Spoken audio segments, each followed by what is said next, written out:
we spoke about a lot of principles over the 3 days. Sorry, by the 3 days of Emuna, we spoke about a lot of the practice of Emuna, both the Torah Shapell and the Kadosh Baruch Hu and Hashgacha, and the importance of. And I hope that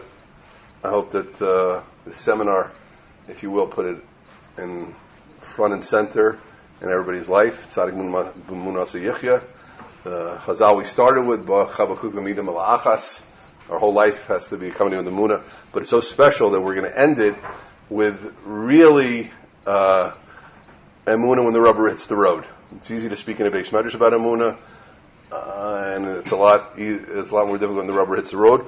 And it's a pleasure that our Mankal, Rabbi Jablon, is going to offer his special take on Emuna in the face of an autistic son. I don't know if the face is the right word. I don't want to get the wrong words, but I think you understand it's not a simple thing. We're very, very appreciative that Rabbi Jablon is taking from his time, but more from his experience and his personal life to end the 3 days on something special. Okay, so everybody,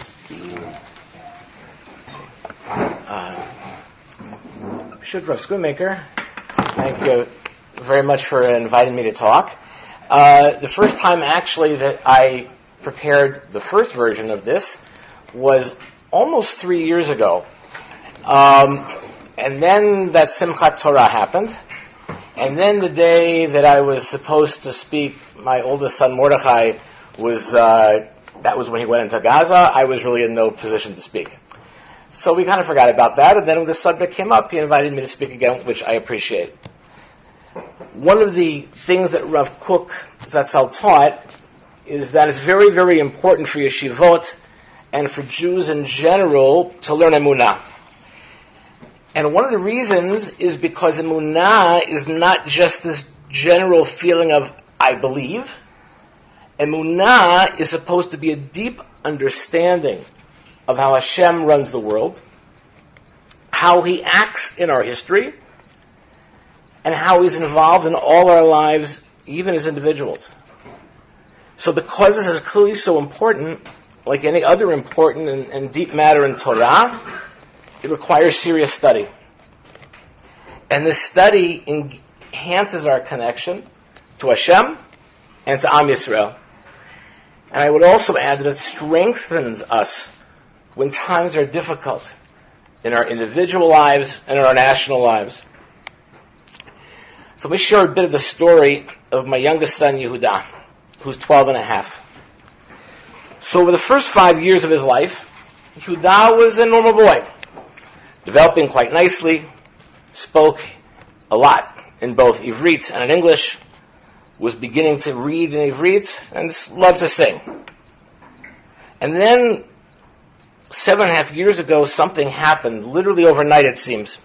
He lost almost all of his speech. His behavior regressed dramatically.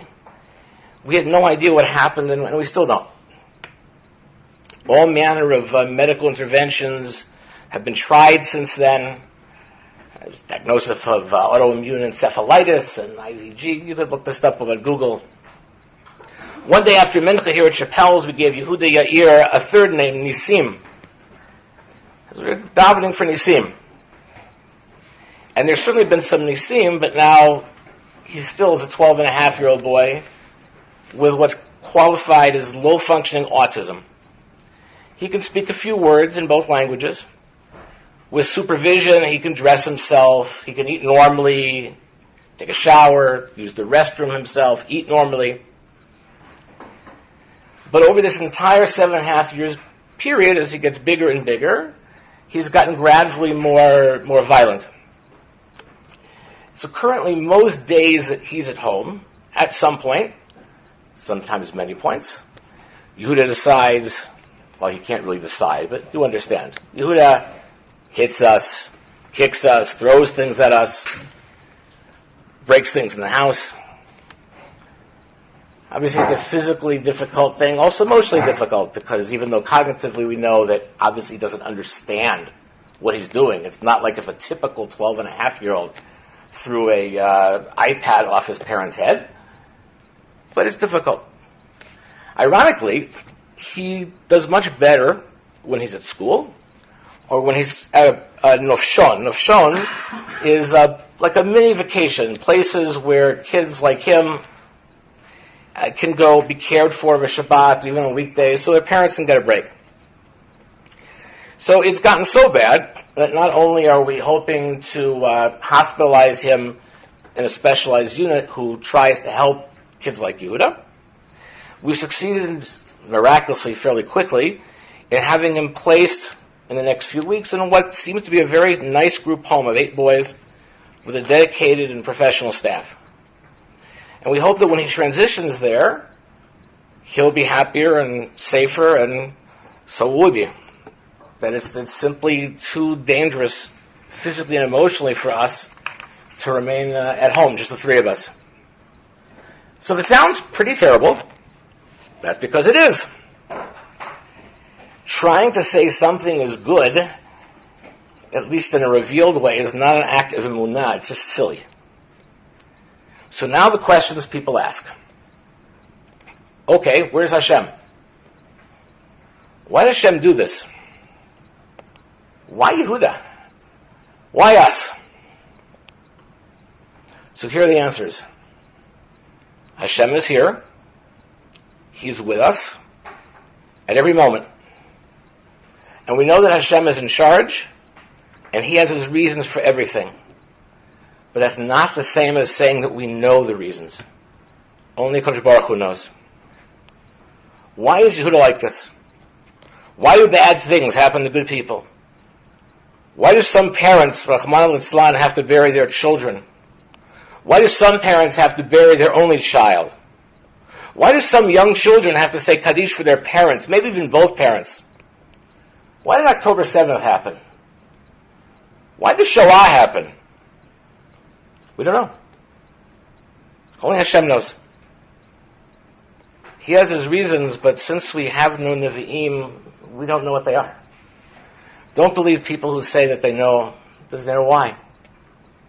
The Rambam says when bad things happen, we're supposed to examine our deeds, see what we can do better, but it doesn't mean that we expect an answer. So in the absence of clear answers, because there are no clear answers, here's some things I often find helpful. And so maybe some of these will help you. So number one, Hashem is not a kaspomat. Hashem is not our ATM. Hashem doesn't work when we ask. He simply has to give us what we asked. There are no magic tricks. There are no sigulot. There are no brachot to be sure to get what we want. Even if they're important and worthy things. Hashem decides. Like many of you, I didn't grow up Orthodox, though I grew up very Jewishly involved. I became more and more observant because I knew it was the right thing. Because it added deep meaning to my life, because it connected me more to Hashem and to Am Yisrael, past, present, and future. But I didn't become Orthodox because I thought that it meant Hashem would reward me with whatever I wanted. Rabbi Lerner told a story to a number of us about the person who said, well, Rabbi, now if I become Shomer Shabbat, like the people who you've introduced us to, does that mean I will be rich, successful, marry a beautiful woman, have this huge house? It doesn't work like that. Hashem doesn't owe us anything.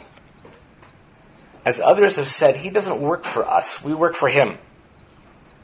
But at the same time, we are supposed to turn to Him in our tefillot. And we can ask Him for pretty much everything. And Hashem always answers. Sometimes the answer is yes. Sometimes the answer is no. And sometimes the answer is not yet. And we may never know why. Second, Emuna does not mean that Hashem will make everything the way we want it. It does not mean that everything will work out in a way we perceive to be the best. It means that we understand Hashem is in control and He also cares about us individually. My favorite Mishnah, if you can say such a thing, my favorite Mishnah is the Mishnah in Rosh Hashanah that talks about how Hashem judges every human being on Rosh Hashanah. That every human being passes before Hashem And he sees every single one in the same way like a farmer counting the animals from Maaser, or perhaps like the ruler sees every individual soldier. And since he sees and judges us as an individual, it means he cares about us as an individual. He cares about his nation, as us as a nation. He listens to our tefillot, and he sees our actions, and he does what he decides. And he expects us to do our part, both in our individual lives and our national lives. For example, as I often tell my wife, no, we are not Christian Scientists. Not going to doctors doesn't show you have Emuna. It shows you're foolish. Because Hashem has told us we're supposed to go to doctors. And modern medicine is the way that He is going to heal us if He so chooses. We actually have to get up and do something. Same as a nation. The miracle at Yam Suf only happened when we were willing to jump in.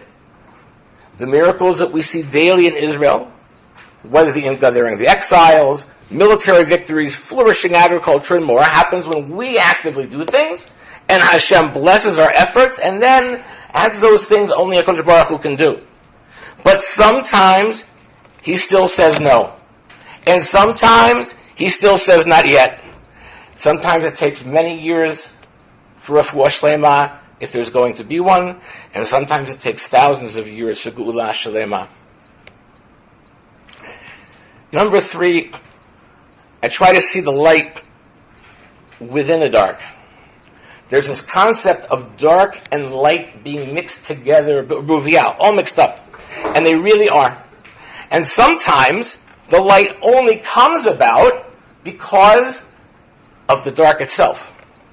Judah's siblings are all married, between 9 and 18 years older than him. And in all the years of this struggle, we've seen their sensitivity for others deepen, and their ability to struggle with difficulties increase. We see their incredible love for their brother. Everyone wanted them at their weddings to dance with them. We've seen incredible chesed from volunteers, from youth, from adults. People have been kind to us and to him in ways they didn't have to be. And sometimes we can trace back wonderful things also to Yehuda. So for example, my now 21-year-old son Akiva, he decided to volunteer with special needs young adults. And he decided to do it in Yerushalayim with the O Yachad program rather than go back to work at a summer camp in the U.S. So there he met his now wife Dasi, who was also volunteering. Chesed, by the way, is a great segula for shidduchim, even when you're not looking. So there's dark. There's also light. And sometimes the light is really only due to the dark. Proportion. Yeah, we have this very, very difficult challenge in our life. One that causes us great pain, sometimes physical, often emotional, as well as lots of sadness. There are times when I think what Yehuda would have been like.